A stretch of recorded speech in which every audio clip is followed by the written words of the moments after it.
அது பிள்ளைகள் கர்த்தரால் வரும் சுதந்திரம், கற்பத்தின் கனி அவரால் கிடைத்த பலன், துன்பம் உண்டாகும்படியா பிள்ளை பெறுகிறது இல்லைன்னு சொல்றாரு. நீங்கள் எனக்கு பெற்ற பிள்ளைகள்னு சொல்றாரு. கர்த்தர் அவருடைய பிள்ளையை கொடுத்துருக்காரு வளர்க்க சொல்லி. அப்ப நம்ம உரிமை பாராட்டி பிள்ளைகளை போட்டு அடிச்சு மிதிச்சு ஒடுக்கி தரக்குறைவா பேசி அவங்கள அப்படியே ஊனமாக்குறது நமக்கு அந்த அதிகாரம் கிடையாது. கர்த்தர் ஒரு நாள்ல கணக்கு கேட்பார். உன் பிள்ளைய எப்படி வளர்த்தேன்னு கண்டிப்பா கர்த்தர் கேட்பார். அப்ப கர்த்தர் கொடுத்த பிள்ளை, அப்ப அவங்கள சரியா நடத்தணும். அப்ப ஆபிரகாம் கொடுக்கப்பட்ட ஆசீர்வாதம் நமக்கு கொடுக்கிறேன் என்று சொல்றப்ப இந்த 4 காரியம் நமக்கு ஆவிக்குரிய ஜீவியத்துல நம்ம நல்லா வளருவோம். கர்த்தர் நமக்கு என்ன வச்சிருக்காரு, நம்முடைய சந்ததிக்குன்னு என்ன வச்சிருக்காரு, கடைசி வரைக்கும் நம்ம மரணத்துக்கு முன்பாக கடவுள் நமக்கு வச்சிருக்க வேலையை என்ன செஞ்சு முடிக்கணும் அப்படிங்கிற அந்த ஒரு ஆவிக்குரிய அந்த உன்னத அனுபவத்துக்குள்ள கர்த்தர் நம்மை போதித்து நடத்துகிறவர்.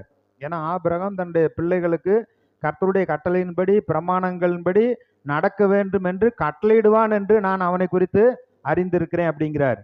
அவன் தேவனுக்கு பயப்படுகிறவன் என்று நான் அறிந்திருக்கிறேன் என்றுலாம் சொல்றார். இன்னைக்கு கர்த்தர் நம்மளை குறித்து என்ன சொல்லுவார்? நம்மை குறித்து அவர் எல்லாவற்றையும் அறிந்திருக்கிறார்.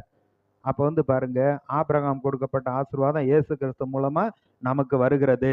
ஏசாயா தீர்க்கதரிசியின் புஸ்தகம் 41வது அதிகாரம் அதுல 8வது வசனத்திலிருந்து, என் தாசனாகிய இஸ்ரவேலே, நான் தெரிந்து கொண்ட யாக்கோப்பே, என் சிநேகிதனான ஆபிரகாமின் சந்ததியே, என் நண்பனாகிய ஆபிரகாமுடைய சந்ததியே அப்படின்லாம் அழைக்கிறார். கர்த்தருக்கு நண்பன் யாருன்னா ஆபிரகாம்.